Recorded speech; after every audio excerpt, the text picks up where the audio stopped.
नमस्कार मंडळी, स्वागत आहे तुमचं आपल्या यूट्यूब चॅनलवरती।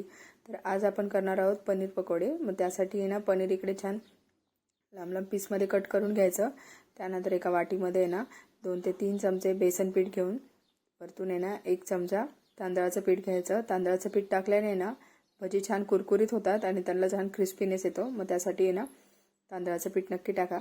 त्यानंतर मग त्यात आपले नॉर्मल जे मसाले आपण टाकत असतो, हळद, मीठ आणि लाल मसाला असं सगळं टाकून घेतलं।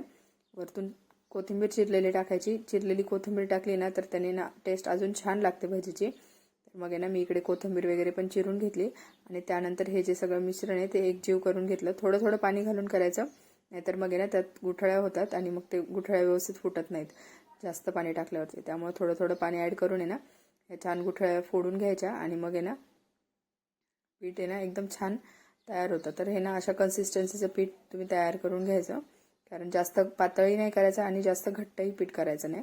त्यानंतर मग त्यात थोडासा ओवा टाकून घ्यायचा। ओव्याने ना टेस्ट खूप छान लागते भजीची।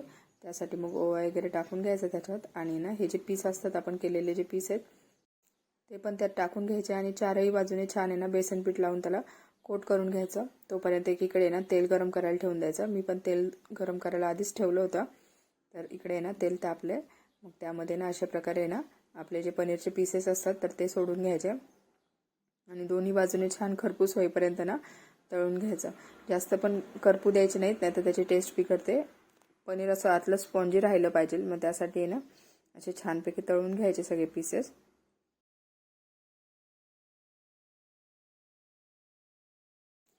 तर तुम्ही बघू शकता पनीर पकोडे इतके छान झाले होते आणि ते आपण ना टोमॅटो केचप किंवा पिझ्झा सॉस वगैरे असतं त्यासोबत खूप छान लागतात आणि अगदी ना बोटाने तुटणे इतके मऊ होतात ते आणि बाहेरून एकदम छान क्रिस्पी असते पनीर।